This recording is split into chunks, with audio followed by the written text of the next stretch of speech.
High শিক্ষার্থী বন্ধুরা, progressive টিউটোরিয়ালে তোমাদের সকলকে স্বাগত। আজ আমি তোমাদের সামনে আলোচনা করব দ্বিগু সমাস। দ্বিগু সমাসের উদাহরণটা থেকে আমরা ডেফিনেশনে যাওয়ার চেষ্টা করব। দেখো এখানে লেখা রয়েছে নবরত্ন সমান সমান নবরত্নের সমাহার। তাহলে পূর্বপদ কি রয়েছে? সংখ্যাবাচক কি রয়েছে? বিশেষ্য পদ রয়েছে, তারপরে রয়েছে পরপদ এবং পরপদের সঙ্গে র এবং তারপরে রয়েছে সমাহার। তাহলে আমরা বলতে পারি যে সমাসে পূর্বপদ সংখ্যাবাচক বিশেষ্য পদ এবং ব্যাস বাক্যের শেষে সমাহার শব্দটি থাকে সেই সমাসটি কি বলবো? দ্বিগু সমাস। এবার দেখো পঞ্চবটি, তাহলে কি হবে? প্রথম পঞ্চ মানে ৫, তাহলে বট বট বটের পর র আসবে, বটের, তারপর হচ্ছে সমাহার।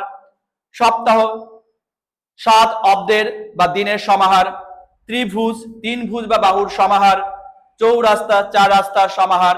অর্থাৎ খুব অল্প সময়ে আমরা দেখেই বুঝে যেতে পারি যে এটা কি হবে? দ্বিগু সমাস হবে। এছাড়া আমরা দেখতে পাচ্ছি যে এখানে আমরা কি করতে পারি? সূত্র হিসেবে আমরা দেখতে পারি যে সংখ্যা প্লাস বিশেষ্য সমান সমান দ্বিগু সমাস। তাহলে এইভাবে আমরা কিন্তু অল্প সময় থেকেই আমরা কিন্তু দ্বিগু সমাস শিখতে পারি। আর একটা বিশেষ দ্রষ্টব্য যে দ্বিগু সমাসকে আমরা যদি ব্যাস বাক্য করি তাহলে হবে কি? দ্বি মানে ২, গু শব্দের অর্থ গরু, সমাহার, অর্থাৎ ২ গরুর সমাহার, এই অর্থে কিন্তু দ্বিগু সমাস শব্দটি হচ্ছে। তাহলে দ্বিগু সমাস কাকে বলবো? যে সমাসে পূর্বপদ সংখ্যাবাচক বিশেষ্য পদ এবং ব্যাস বাক্যের শেষে সমাহার শব্দটি থাকে তাকে কি বলবো? দ্বিগু সমাস। এটা কিন্তু সংক্ষেপে ডেফিনেশনটা এইভাবে আমরা করতে পারি। এছাড়া আমরা কি পারি?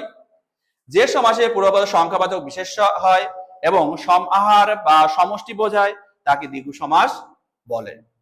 তাহলে তোমরা বুঝতে পেরেছো আশা করি। আমার চ্যানেলটা অবশ্যই সাবস্ক্রাইব করবে এবং পাশে থাকা বেল আইকনটা অবশ্যই চাপ দেবে যাতে পরবর্তী ভিডিওগুলো তোমরা পাও। ধন্যবাদ, আমার সাথে থেকো।